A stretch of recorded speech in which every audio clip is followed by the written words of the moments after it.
Halo pemirsa, program Sorotan Dunia kembali hadir menyapa Anda di mana kami akan menyajikan serangkaian informasi yang terjadi dari mancanegara. Kali ini bersama saya Abdi Azwar Sahi dan berikut kita awali Sorotan Dunia selengkapnya. Pemirsa, informasi pertama datang dari Presiden Amerika Serikat Donald Trump yang menyatakan pembicaraan antara Amerika Serikat dan Iran dalam 24 jam terakhir berjalan sangat baik dan membuka peluang tercapainya kesepakatan antara kedua negara.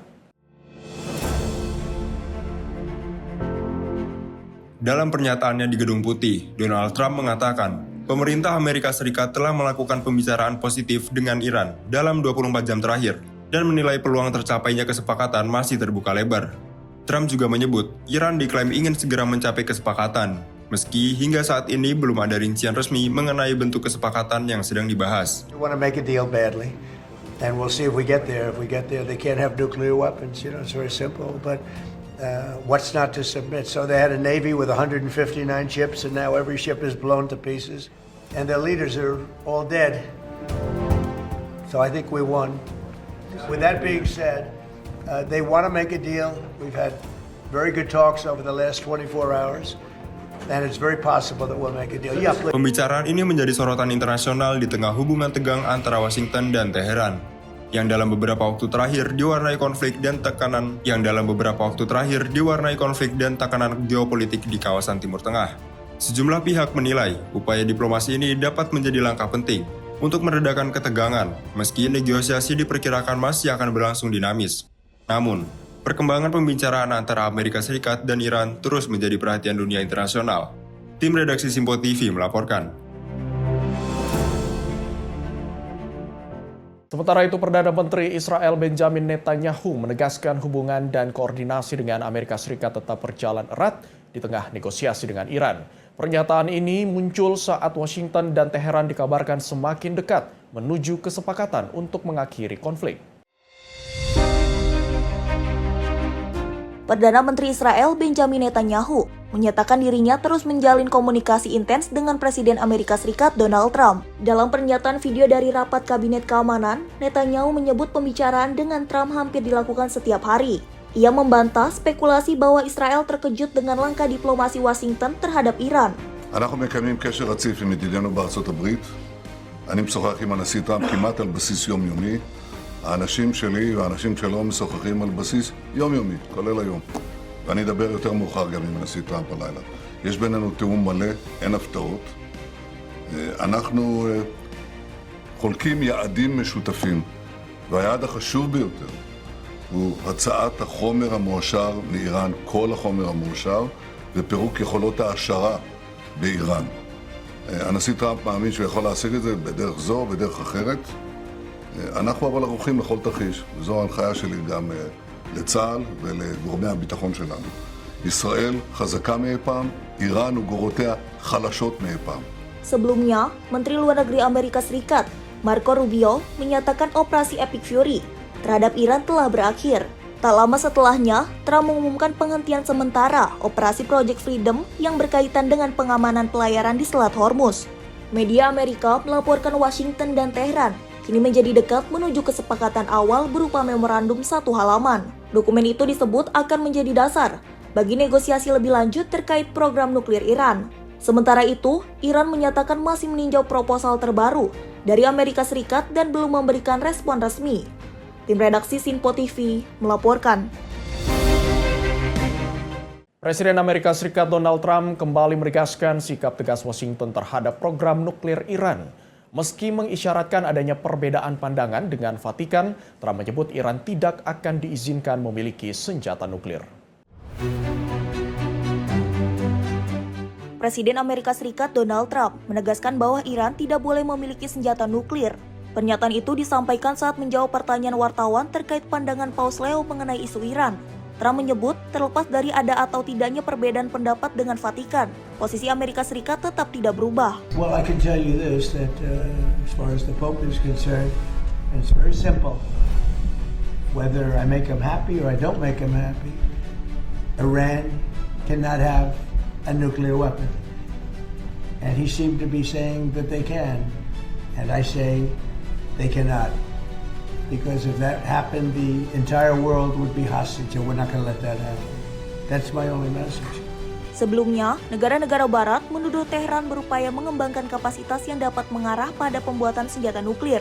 Namun, Iran berulang kali menegaskan program nuklirnya hanya digunakan untuk keperluan energi sipil. Pada masa jabatan pertamanya, Trump menarik Amerika Serikat dari kesepakatan nuklir Iran tahun 2015. Langkah itu disertai penerapan kembali sanksi terhadap Teheran yang memperburuk hubungan kedua negara. Hingga kini, isu program nuklir Iran masih menjadi salah satu sumber utama ketegangan di kawasan Timur Tengah. Tim redaksi Sinpo TV melaporkan. Presiden Amerika Serikat Donald Trump kembali melontarkan pernyataan tegas terhadap Iran. Dalam pernyataannya di Gedung Putih, Trump mendorong Teheran untuk menyerah di tengah memanasnya situasi di Selat Hormuz.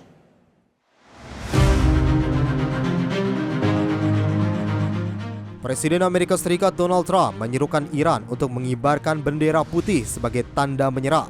Pernyataan itu disampaikan saat berbicara di Gedung Putih dalam sebuah acara yang juga dihadiri atlet anak-anak. Trump menyebut Iran dianggap sudah berada dalam posisi terdesak di tengah konflik yang sedang berlangsung. Maybe you won't see a white flag, but essentially that's already what they need. They should wave the white flag of surrender. In hockey, they say, "Uncle," right? When are they gonna cry, "Uncle"? But, and they have another expression. If this were a fight, they would stop it. But you know, we have to go out and we have to do it. Sehari sebelumnya, Trump mengumumkan Amerika Serikat akan mengawal kapal-kapal dagang yang terdampak di Strait of Hormuz. Ia juga mengancam akan menghancurkan Iran jika terjadi serangan terhadap kapal Amerika. Namun, klaim Amerika Serikat terkait lalu lintas kapal dibantah oleh pihak Iran. Teheran juga membantah klaim penembakan kapal cepat dan menyebut sebagian korban merupakan warga sipil. Sementara itu, Menteri Luar Negeri Iran, Abbas Araghchi, mengkritik kebijakan Amerika Serikat dan menyebutnya sebagai Project Deadlock. Di tengah ketegangan ini, diperkirakan sekitar 2.000 kapal masih tertahan di Selat Hormuz. Iran membatasi akses bagi kapal negara yang dianggap tidak bersahabat, sementara Amerika Serikat terus melanjutkan blokade terhadap pelabuhan Iran. Situasi ini terus meningkatkan kekhawatiran terhadap stabilitas kawasan dan distribusi energi global. Tim redaksi Sinpo TV melaporkan. Iran merilis rekaman yang diklaim menunjukkan evakuasi sebuah drone yang ditembak jatuh di kawasan Selat Hormuz. Insiden ini terjadi di tengah memanasnya situasi antara Teheran dan Washington, meski kedua pihak dikabarkan semakin dekat menuju kesepakatan. Iran merilis rekaman video yang disebut menunjukkan proses evakuasi drone yang jatuh di perairan Strait of Hormuz. Dalam video, drone yang mengalami kerusakan terlihat diangkut dari sebuah kapal ke atas kendaraan. Sebelumnya, unit pertahanan udara Iran mengklaim berhasil mencegat dan menembak jatuh drone pengintai yang disebut bersifat musuh. Sementara, media yang berafiliasi dengan pemerintah Iran melaporkan suara ledakan dan aktivitas pertahanan udara terdengar di Pulau Hormuz dan Qasem. Situasi ini terjadi di tengah ketegangan yang masih berlangsung antara Iran dan Amerika Serikat. Presiden Amerika Serikat Donald Trump sebelumnya mengumumkan penghentian sementara operasi Project Freedom, yaitu misi pengawalan kapal di Selat Hormuz. Meski demikian, Washington menyatakan 2 kapal dagang berhasil melintasi jalur tersebut dalam pengawalan Amerika Serikat. Menteri Luar Negeri Iran, Abbas Araghchi, mengkritik operasi tersebut dan menyebutnya sebagai Project Deadlock. Hingga saat ini, diperkirakan sekitar 2.000 kapal masih tertahan di Selat Hormuz, di tengah pembatasan yang diberlakukan Iran dan blokade Amerika Serikat terhadap pelabuhan Iran. Tim redaksi Sinpo TV melaporkan. Sementara itu, pemirsa, laporan dokumentasi terbaru dari Selat Hormuz menunjukkan ribuan kapal tertahan. Laporan menyebut sekitar 2.000 kapal tertunda pergerakannya akibat pembatasan yang diberlakukan.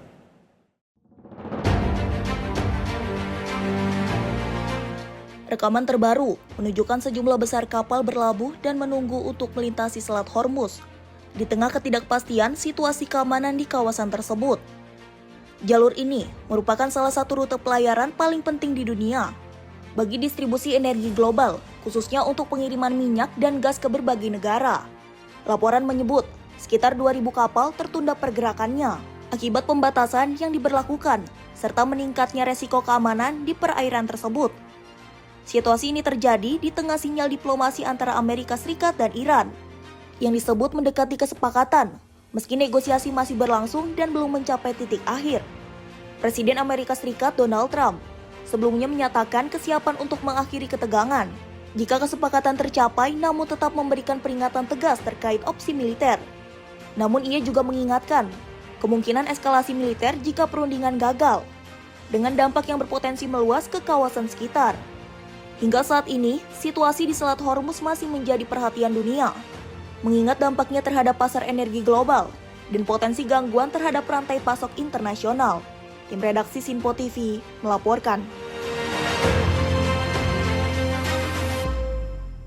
Militer Israel melancarkan serangan ke pinggiran selatan Beirut untuk pertama kalinya sejak gencatan senjata dengan kelompok Hezbollah diumumkan pada 17 April lalu.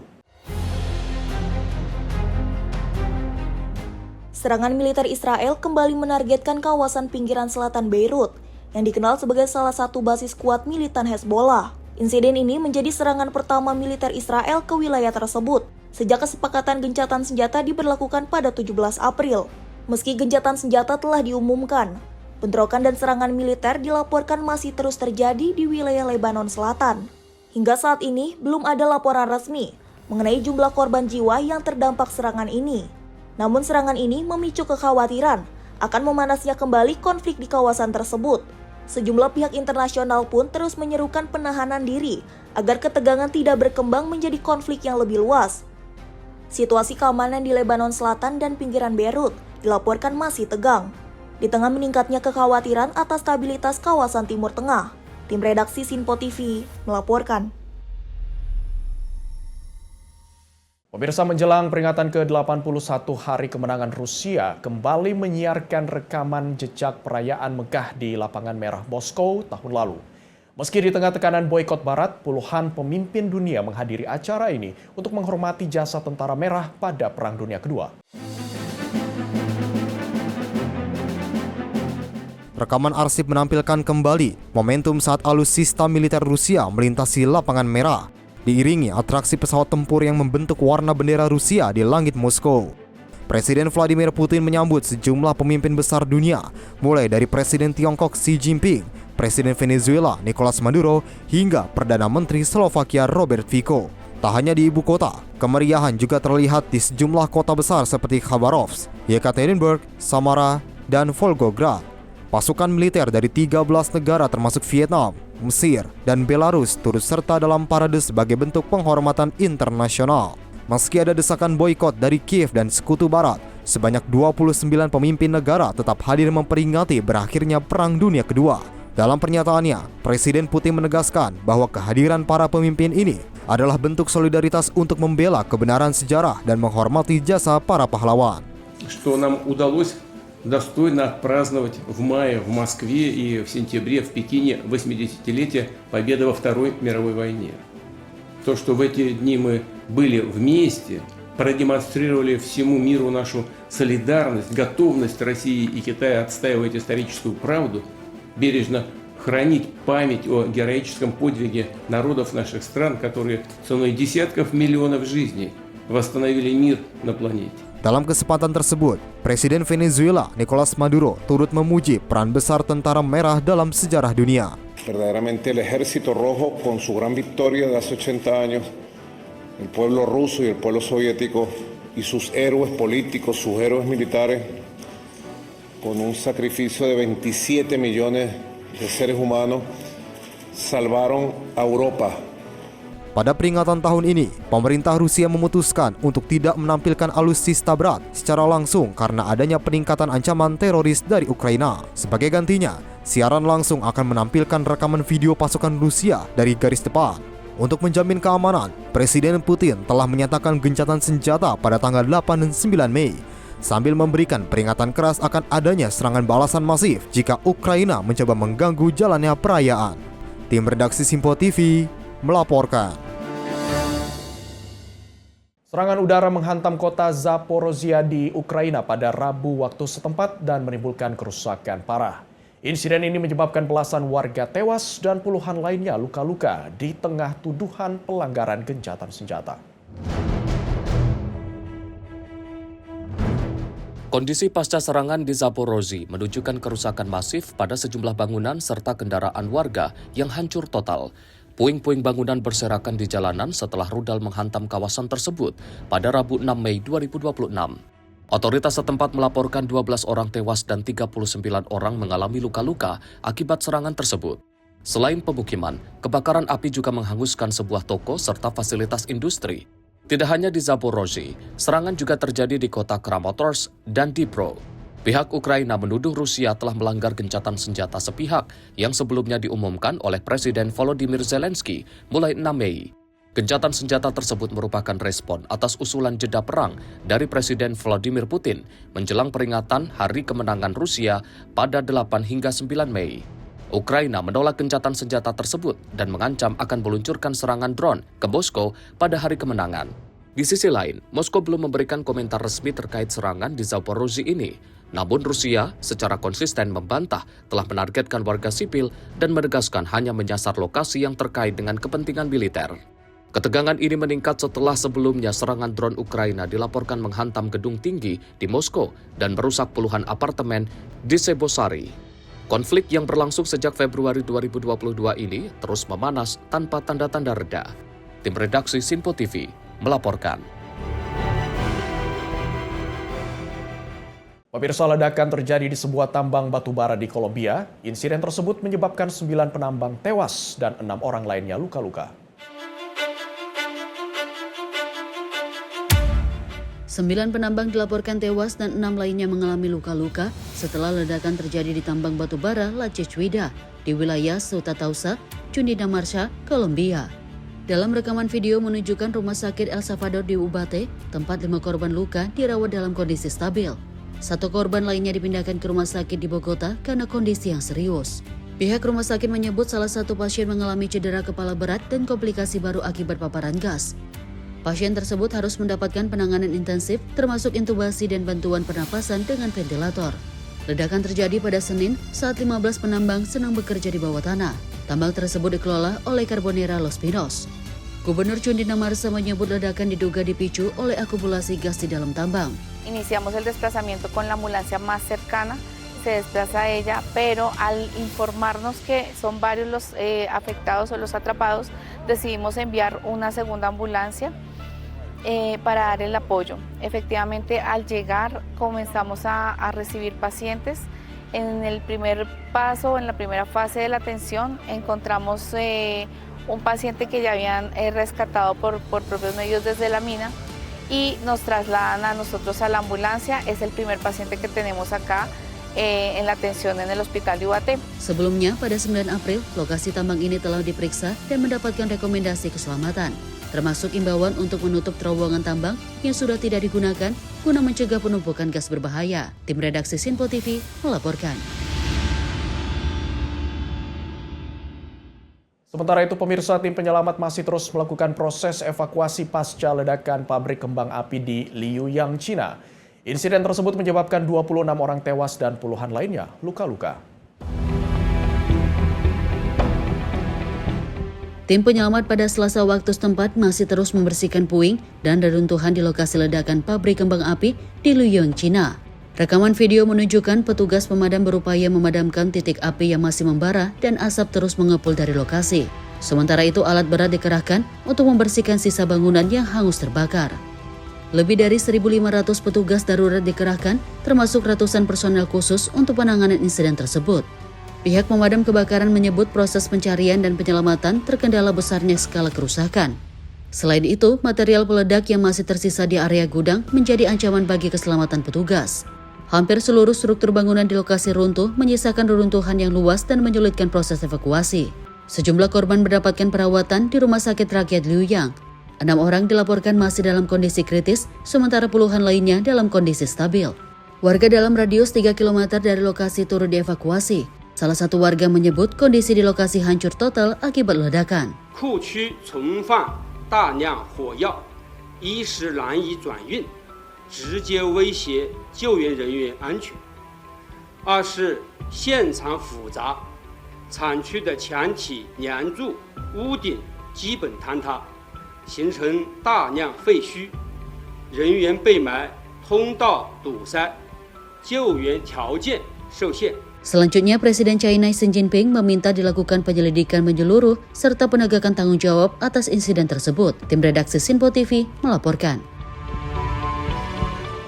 Pemirsa, kunjungan kerja Raja Malaysia ke Rusia akan kami hadirkan usai jeda. Jangan kemana-mana, tetaplah bersama kami.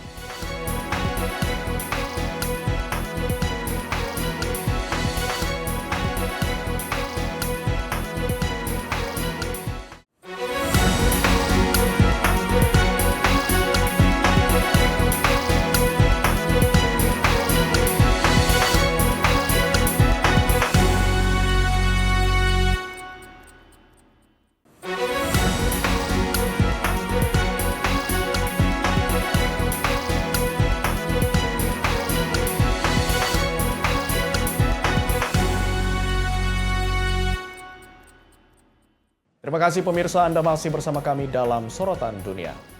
Pemirsa, Raja Malaysia Sultan Ibrahim Iskandar mengunjungi Moskow, Rusia pada Rabu waktu setempat atas undangan khusus dari Presiden Vladimir Putin untuk membahas kerjasama bilateral dan menghadiri peringatan Hari Kemenangan Rusia.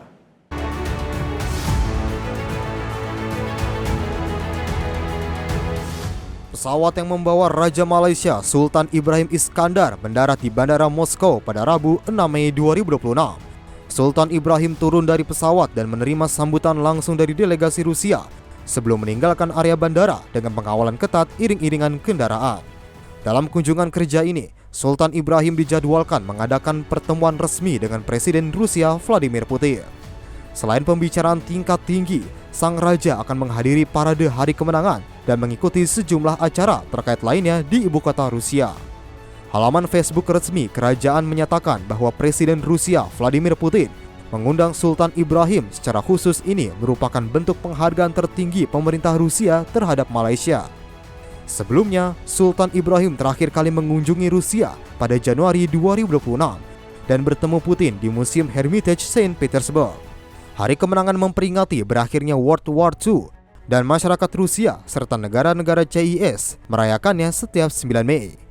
Parade militer besar-besaran biasanya menjadi puncak peringatan tersebut dan menarik perhatian internasional. Tim redaksi Sinpo TV melaporkan.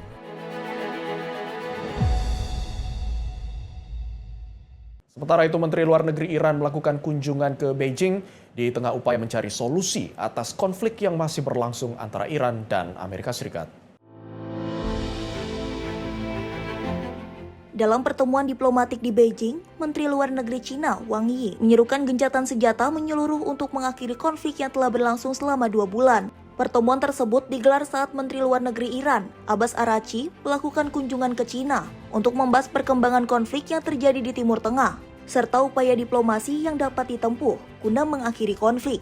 Cina menyatakan dirinya sangat prihatin terhadap situasi yang terus memanas dan menegaskan pentingnya dialog serta negosiasi agar konflik tidak kembali meluas. Sejumlah pengamat menilai, langkah diplomasi Cina ini dapat memberikan energi baru bagi para upaya pencarian jalan damai di tengah negosiasi yang masih berjalan dinamis.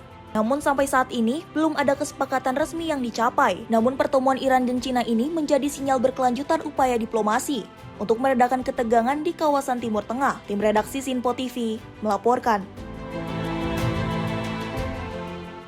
Pemirsa, partai berkuasa di India, Bharatiya Janata Party, berhasil mencetak kemenangan penting.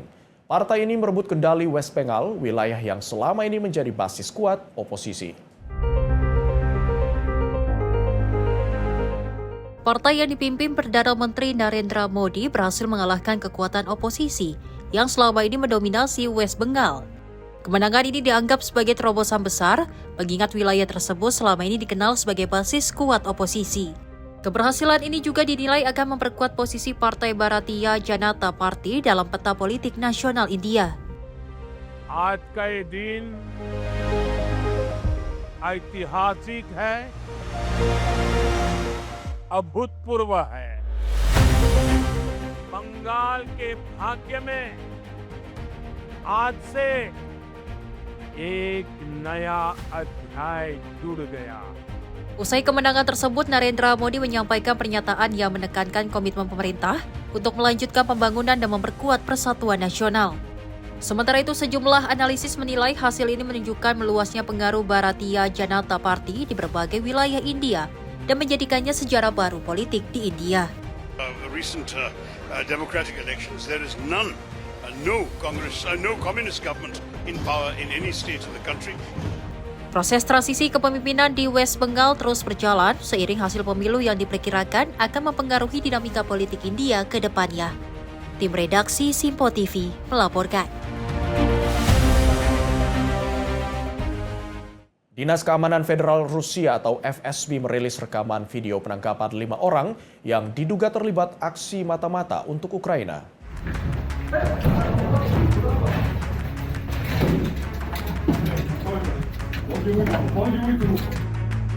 Rekaman video yang dirilis pada hari Rabu waktu setempat menunjukkan petugas keamanan menggerebek sejumlah rumah dan menangkap para terduga. FSB menyatakan dalam operasi tersebut 4 warga negara Rusia dan 1 warga negara asing berhasil ditangkap. Mereka diduga mengumpulkan informasi terkait fasilitas industri pertahanan, infrastruktur transportasi, serta data prajurit Rusia yang terlibat dalam operasi militer. Aktivitas tersebut diduga dilakukan atas arahan Dinas Keamanan Ukraina dengan tujuan melakukan sabotase dan aksi teror.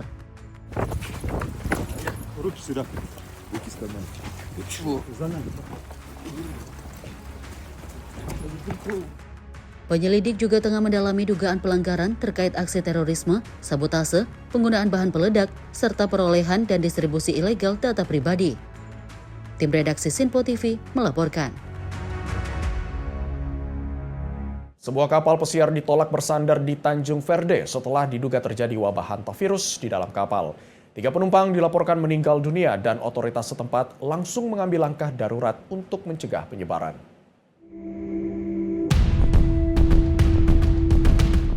Otoritas Tanjung Verde menolak kapal pesiar MV Hondius untuk bersandar di ibu kota Praia. Keputusan ini diambil setelah dugaan wabah hantavirus yang menyebabkan 3 penumpang meninggal dunia. Kapal yang mengangkut sekitar 150 orang itu kini masih berada di lepas pantai dalam pengawasan ketat otoritas kesehatan. Kementerian Kesehatan setempat menyatakan telah mengaktifkan protokol darurat menyusul peringatan dari World Health Organization atau WHO. Pihak berwenang menegaskan kapal harus tetap dijauhkan dari kota hingga situasi sepenuhnya dipahami. Meski resiko penyebaran ke masyarakat dinilai rendah, kekhawatiran tetap muncul di kalangan warga. Kondisi ini juga berpotensi memberikan dampak terhadap sektor pariwisata negara kepulauan tersebut. Otoritas masih menunggu keputusan akhir terkait tujuan kapal sambil melanjutkan karantina dan pemeriksaan kesehatan. Hantavirus diketahui menyebar melalui kontak dengan hewan pengerat dan dalam kasus berat dapat menyebabkan gangguan pernapasan serius. Tim redaksi Simpo TV melaporkan. Pemirsa, sebuah helikopter militer milik Angkatan Laut Meksiko melakukan pendaratan darurat keras setelah mengalami gangguan mesin sesaat setelah lepas landas. Helikopter jenis MIL Mi-17 milik Angkatan Laut Meksiko dilaporkan mengalami kegagalan mesin tak lama setelah lepas landas yang memaksa awak melakukan prosedur darurat di udara. Insiden tersebut terjadi di wilayah Mazatlán pada 4 Mei 2026 yang memaksa pilot melakukan pendaratan darurat keras untuk mencegah risiko yang lebih besar. Akibat kejadian tersebut, helikopter mengalami kerusakan cukup parah, terutama pada bagian roda pendaratan depan, serta sejumlah bagian struktur lainnya. Meski demikian, tidak ada laporan korban jiwa maupun luka serius dalam insiden ini, dan seluruh awak dilaporkan selamat. Otoritas militer masih melakukan penyidikan untuk mengetahui penyebab pasti kegagalan mesin tersebut, termasuk kemungkinan faktor teknis atau operasional. Helikopter MIL Mi-17 merupakan salah satu armada yang juga banyak digunakan untuk operasi militer dan misi kemanusiaan termasuk evakuasi dan distribusi logistik. Hingga saat ini insiden tersebut masih dalam penanganan oleh pihak berwenang seiring proses investigasi yang masih terus berlangsung. Tim redaksi Simpo TV melaporkan. Sementara itu, sebuah pesawat kecil jatuh dan menabrak bangunan di kawasan Belo Horizonte, Brazil. Kecelakaan tersebut menewaskan 2 orang serta melukai 3 orang lainnya. Pesawat kecil jatuh di kawasan Silveira di wilayah Belo Horizonte, Brazil pada Senin 4 Mei waktu setempat. Menurut otoritas pemadam kebakaran militer Minas Gerais, pilot dan kopilot tewas dalam insiden tersebut, sementara 3 orang lainnya mengalami luka-luka. Para korban luka telah dievakuasi dan dilarikan ke rumah sakit. Informasi awal menyebutkan bahwa pesawat menabrak sebuah bangunan 3 lantai sebelum akhirnya jatuh di area parkir. Seluruh penghuni bangunan dilaporkan telah dievakuasi. Selanjutnya sejumlah unit apartemen dilaporkan mengalami kerusakan parah akibat benturan keras, seperti yang terlihat dalam rekaman video yang dirilis oleh pihak pemadam kebakaran. Sebelum kecelakaan terjadi, pilot sempat melaporkan kepada petugas pengatur lalu lintas udara di Bandara Pampula bahwa pesawat mengalami kesulitan saat lepas landas. Tak lama kemudian, pesawat kehilangan ketinggian dan jatuh menabrak bangunan permukiman di Jalan Ilacir Pereira 5. Personel militer turut dikerahkan ke lokasi untuk membantu proses evakuasi, sementara tim terkait tengah melakukan pemeriksaan struktur bangunan. Tim redaksi Sinpo TV melaporkan. Sebuah mobil menabrak kerumunan warga di pusat kota Leipzig, Jerman. Insiden tersebut menewaskan 2 orang dan melukai sejumlah lainnya. 2 orang dilaporkan tewas sementara beberapa lainnya mengalami luka-luka setelah sebuah mobil menabrak kerumunan di Leipzig, Jerman pada hari Senin 4 Mei waktu setempat. Rekaman video memperlihatkan sejumlah kendaraan polisi dan petugas darurat berada di lokasi kejadian yang telah dipasangi garis pembatas. Sejumlah awak media juga terlihat memadati area tersebut. Pengemudi diketahui memasuki kawasan perbelanjaan yang ramai di pusat kota, tepatnya di sekitar Universitas Leipzig dan Gereja Santo Nikolas. Sebelum akhirnya berhenti, kendaraan tersebut dilaporkan sempat menabrak beberapa titik. Polisi kemudian berhasil mengamankan pengemudi yang merupakan seorang pria berusia 33 tahun yang merupakan warga negara Jerman. Menurut laporan media setempat, saat insiden itu terjadi, area tersebut tengah dipadati pengunjung yang sedang beraktivitas di sejumlah kafe dan pertokoan. Tim redaksi Sinpo TV melaporkan. Bencana lingkungan terjadi di kota Paita, Peru setelah tanggul limbah jebol dan membanjiri jalanan dengan air kotor. Insiden ini tak hanya mengganggu aktivitas warga, namun juga memicu status darurat kesehatan di sejumlah wilayah. Rekaman video menunjukkan jalanan di Paita tergenang air limbah setelah terjadi jebolnya tanggul penampung. Sejumlah kendaraan termasuk sepeda motor terlihat terhambat akibat genangan yang menutupi jalan. Insiden terjadi di wilayah Paita Alta dan diduga berawal dari pekerjaan proyek jalan yang dilakukan kontraktor. Perusahaan penyedia layanan air, Epsgrau, menyebut kontraktor membuat saluran sementara untuk mengalirkan limbah tanpa izin.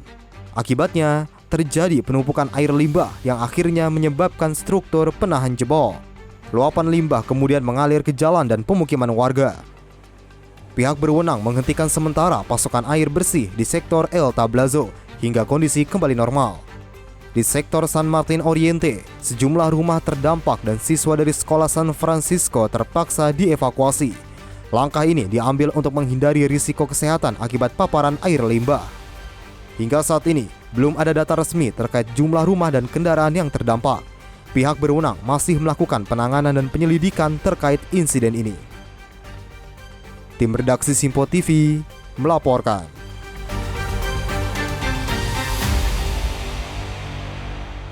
Seorang turis dilaporkan meninggal dunia setelah terjatuh dari wahana ekstrim di Taman Petualangan Maliyuan, Kota Huaying, Sichuan, Tiongkok. Insiden terjadi pada 3 Mei 2026.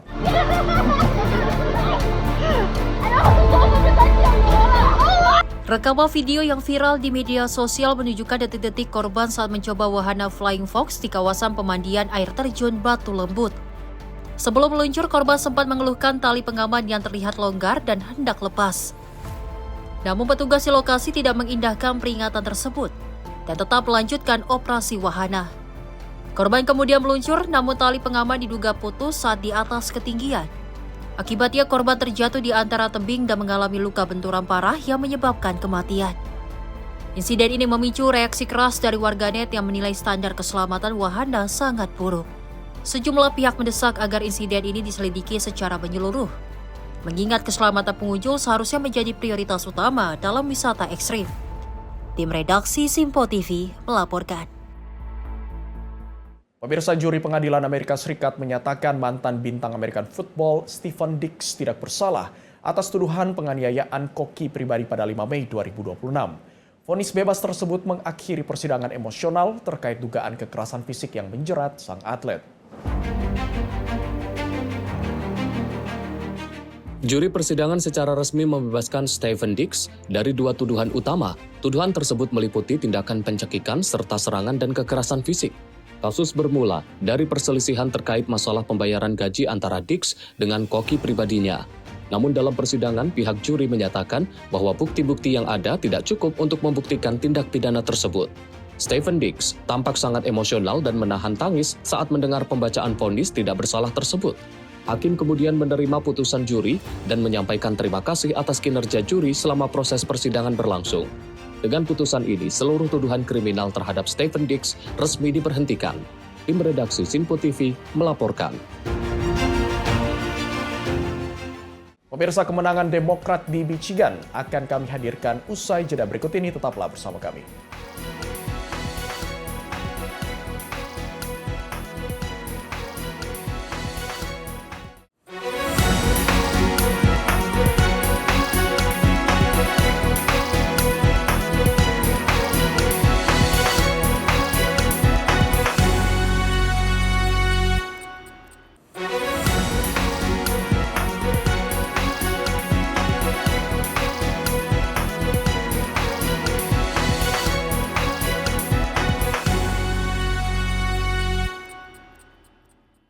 Terima kasih pemirsa, Anda masih bersama kami dalam program Sorotan Dunia.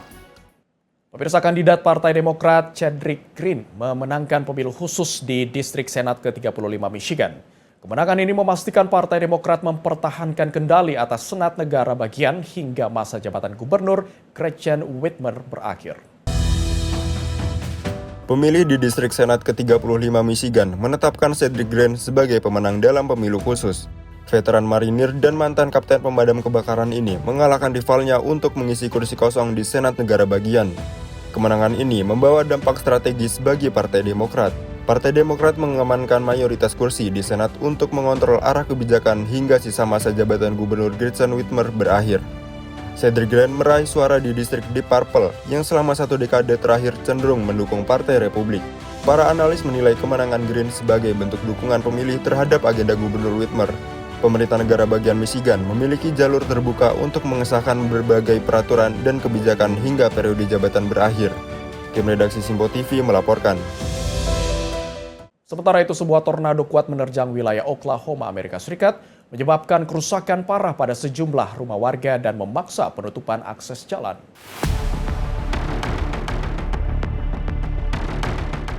Tornado kuat melanda wilayah pedesaan di Oklahoma pada Kamis waktu setempat dan menyebabkan kerusakan di sejumlah titik.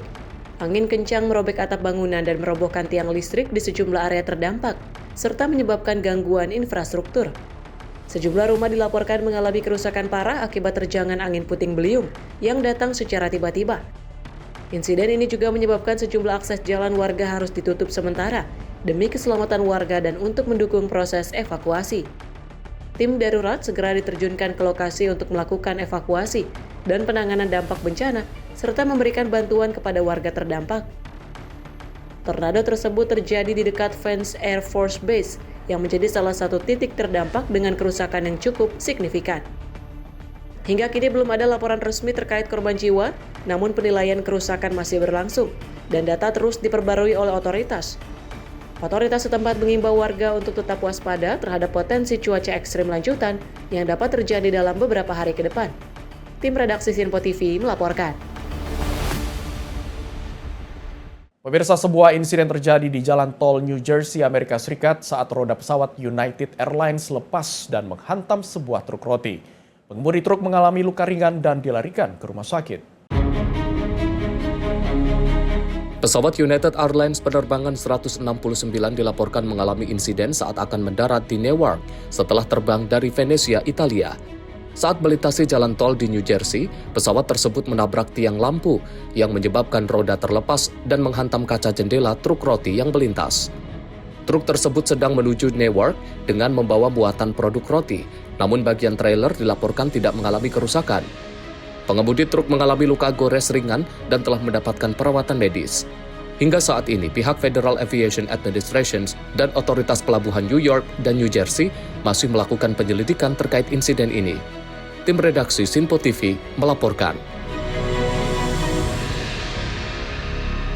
Ketua Jerome Powell menyatakan akan tetap berada di Dewan Federal Reserve setelah masa jabatannya berakhir.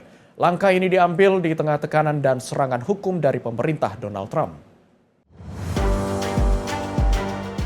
Powell menegaskan keputusannya untuk bertahan demi menjaga independensi bank sentral yang menurutnya sedang terancam oleh intervensi politik. Keputusan ini sekaligus menghambat upaya Presiden Trump untuk menempatkan orangnya di Dewan FED setelah Kevin Warsh diproyeksikan menjadi ketua baru. I've said that I will not leave the board until this investigation is well and truly over with transparency and finality, and I stand by that. But these legal actions by the administration are unprecedented in our 113-year history, and there are ongoing threats of additional such actions. I worry that these attacks are battering the institution and putting at risk the thing that really matters to the public, which is the ability to conduct monetary policy without taking into consideration political factors. Di sisi lain, FED memutuskan menahan suku bunga acuan di tengah inflasi yang masih tinggi dan ketidakpastian global akibat konflik Timur Tengah. Perbedaan pendapat di internal FED pun meningkat, menunjukkan adanya perpecahan dalam penentuan arah kebijakan moneter ke depan. Powell menegaskan ia tidak akan menjadi oposisi terbuka, namun tetap berkomitmen menjaga kebijakan moneter agar bebas dari tekanan politik. Jerome Powell juga menyatakan bahwa dirinya akan berakhir sebagai Ketua Federal Reserve pada 15 Mei mendatang dan akan melanjutkan ke dalam pemerintahan. After my term as chair ends on May 15, I will continue to serve as a governor for a period of time to be determined. I plan to keep a low profile as a governor. Tim redaksi Simpo TV melaporkan. Ketegangan di Selat Hormuz masih berlangsung meski sejumlah kapal mulai kembali melintasi jalur strategis tersebut. Amerika Serikat mengklaim telah mengawal kapal dagang, namun Iran membantah pernyataan tersebut. Sejumlah kapal terlihat melintasi Selat Hormuz di tengah pembatasan akses yang masih berlaku. Komando Pusat Amerika Serikat, US Central Command, menyatakan telah mengawal 2 kapal dagang berbendera Amerika melintasi selat tersebut. Menurut pernyataan resmi, kapal perang perusak berpemandu rudal milik Angkatan Laut Amerika Serikat turut mendukung operasi tersebut. Langkah ini disebut sebagai upaya awal untuk memulihkan lalu lintas perdagangan di jalur strategis global.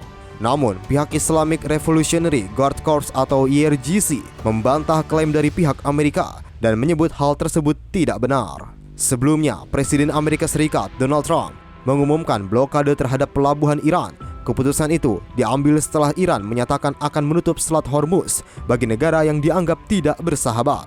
Kondisi ini merupakan dampak lanjutan dari eskalasi konflik sejak akhir Februari lalu saat operasi militer bersama Amerika Serikat dan Israel menargetkan Iran. Meski gencatan senjata telah diberlakukan, proses diplomasi antara kedua pihak masih belum menunjukkan kemajuan signifikan. Situasi di kawasan Teluk pun masih dipantau ketat, mengingat pentingnya Selat Hormuz bagi distribusi energi dunia. Tim redaksi Simpo TV melaporkan.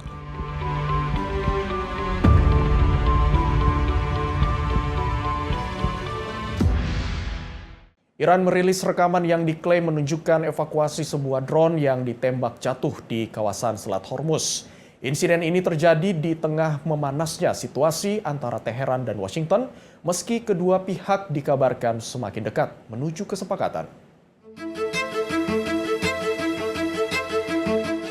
Iran merilis rekaman video yang disebut menunjukkan proses evakuasi drone yang jatuh di perairan Strait of Hormuz. Dalam video, drone yang mengalami kerusakan terlihat diangkut dari sebuah kapal ke atas kendaraan. Sebelumnya, unit pertahanan udara Iran mengklaim berhasil mencegat dan menembak jatuh drone pengintai yang disebut bersifat musuh. Sementara, media yang berafiliasi dengan pemerintah Iran melaporkan suara ledakan dan aktivitas pertahanan udara terdengar di Pulau Hormuz dan Qasem. Situasi ini terjadi di tengah ketegangan yang masih berlangsung antara Iran dan Amerika Serikat. Presiden Amerika Serikat Donald Trump sebelumnya mengumumkan penghentian sementara operasi Project Freedom, yaitu misi pengawalan kapal di Selat Hormuz. Meski demikian, Washington menyatakan 2 kapal dagang berhasil melintasi jalur tersebut dalam pengawalan Amerika Serikat. Menteri Luar Negeri Iran, Abbas Araghchi, mengkritik operasi tersebut dan menyebutnya sebagai Project Deadlock. Hingga saat ini, diperkirakan sekitar 2.000 kapal masih tertahan di Selat Hormuz, di tengah pembatasan yang diberlakukan Iran dan blokade Amerika Serikat terhadap pelabuhan Iran. Tim redaksi Simpo TV melaporkan. Pemirsa, sebuah kebakaran terjadi di fasilitas minyak di Fujairah setelah diduga dipicu serangan drone. Hal ini terjadi di tengah meningkatnya ketegangan di kawasan Timur Tengah. Rekaman video warga sekitar menunjukkan detik-detik setelah kebakaran melanda fasilitas minyak di Fujairah. Dengan kepulan asap tebal membumbung tinggi ke udara, otoritas Uni Emirat Arab menyatakan kebakaran dipicu oleh serangan drone yang diduga diluncurkan dari Iran. Kementerian Pertahanan Uni Emirat Arab juga mengungkapkan pihaknya berhasil mencegah sedikitnya 15 misil dan 4 drone dalam serangan tersebut. Tim pemadam kebakaran segera diterjunkan untuk mengendalikan api. Sementara sejumlah orang dilaporkan mengalami luka-luka dan dilarikan ke rumah sakit. Namun di sisi lain, media negara Iran menyatakan bahwa Teheran tidak terlibat dalam serangan tersebut. Insiden ini terjadi di tengah meningkatnya ketegangan di kawasan Teluk yang berdampak pada keamanan energi global. Sampai saat ini situasi di lokasi masih dalam penanganan dan otoritas terus melakukan penyelidikan terkait penyebab pasti serangan. Tim redaksi Sinpo TV melaporkan. Sebuah rekaman video menunjukkan kondisi anak-anak di Gaza yang hidup di tengah konflik berkepanjangan dengan dampak kerusakan lingkungan sekitar yang mempengaruhi kehidupan mereka.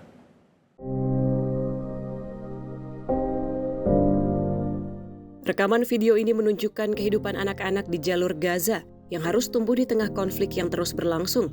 Bukan taman bermain atau suara tawa yang dominan, melainkan suara sirene dan ledakan yang menjadi bagian dari keseharian mereka.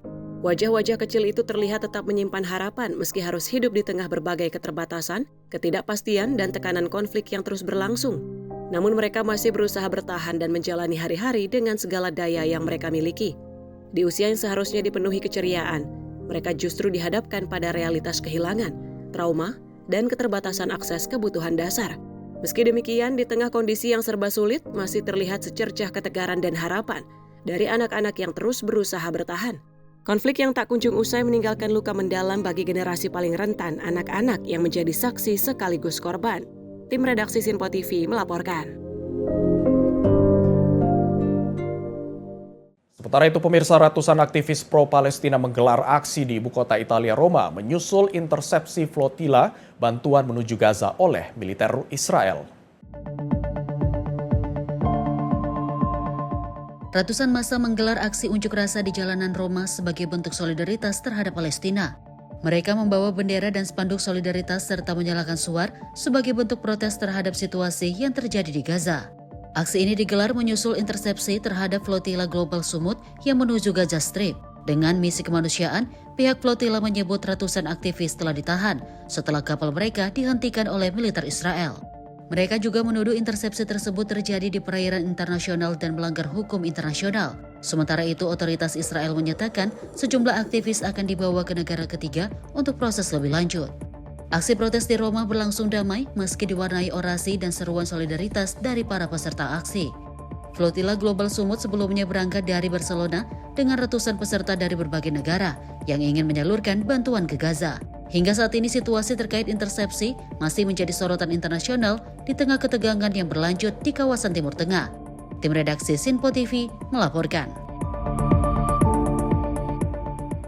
Sejumlah orang terlibat ketegangan dengan aparat kepolisian saat mencoba menerobos barikade keamanan di New York City yang berujung pada aksi dorong-dorongan dan konfrontasi di lokasi kejadian.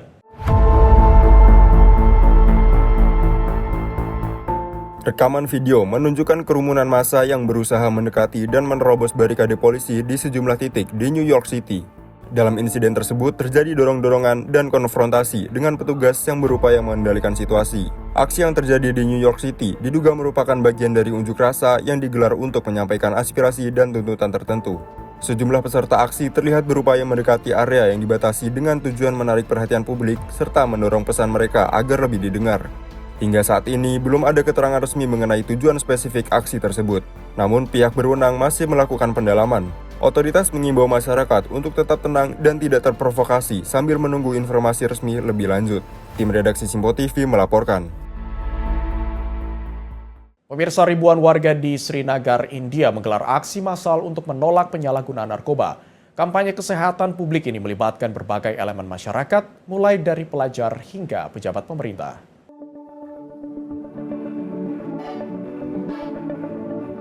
Ribuan orang turun ke jalan di Srinagar dalam aksi kampanye melawan penyalahgunaan narkoba.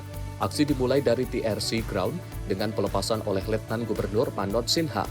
Para peserta berjalan menyusuri rute utama kota hingga berakhir di Lal Chowk. Mereka membawa berbagai spanduk dan plakar yang berisi pesan bahaya narkoba sebagai bentuk edukasi kepada masyarakat. Aksi ini melibatkan pelajar, pelaku usaha, kelompok masyarakat sipil, serta pejabat pemerintah. Tenaga kesehatan menyebut perang melawan narkoba membutuhkan peran aktif seluruh lapisan masyarakat. Sementara itu, pejabat setempat menegaskan bahwa penyalahgunaan narkoba telah menjadi ancaman serius bagi generasi muda. Dalam kegiatan ini juga digelar edukasi publik dan kampanye ikrar bersama untuk menolak narkoba. Mahasiswa seni rupa turut berpartisipasi dengan membuat lukisan langsung yang menggambarkan dampak buruk narkoba.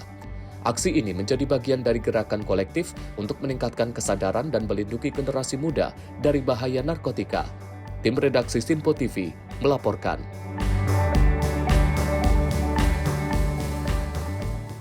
Puluhan warga di Zitlala, Meksiko Selatan menggelar ritual pertarungan jaguar untuk memohon turunnya hujan.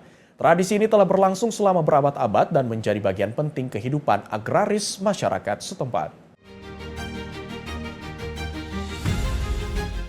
Ritual yang dikenal sebagai Fight of the Jaguars ini menampilkan para peserta yang mengenakan topeng jaguar atau tecuan dan saling mencambuk menggunakan tali di dalam arena berpiagar. Tradisi ini melambangkan permohonan hujan, di mana setetes darah diyakini akan mendatangkan setetes hujan bagi kesuburan tanaman. Persiapan dilakukan sejak beberapa hari sebelum acara dengan memberikan persembahan berupa jagung dan topeng sebagai simbol panen yang baik. Jaguar menjadi simbol penting dalam ritual ini, terkait dengan kepercayaan terhadap dewa hujan Tlaloc dalam peradaban Aztec. Meski terlihat keras, warga menegaskan tidak ada permusuhan karena semua peserta merupakan bagian dari komunitas yang sama. Tradisi ini merupakan perpaduan budaya asli dan pengaruh Katolik sejak masa kolonial Spanyol. Hingga kini, ritual tersebut menjadi simbol kekuatan, kesuburan, dan hubungan manusia dengan alam. Tim redaksi Sinpo TV melaporkan. Pemirsa, informasi tadi sekaligus mengakhiri perjumpaan kita dalam program Sorotan Dunia kali ini. Akhir kata saya Abdi Azwar Sahih mewakili seluruh kerabat kerja yang bertugas. Pamit undur diri, sampai jumpa.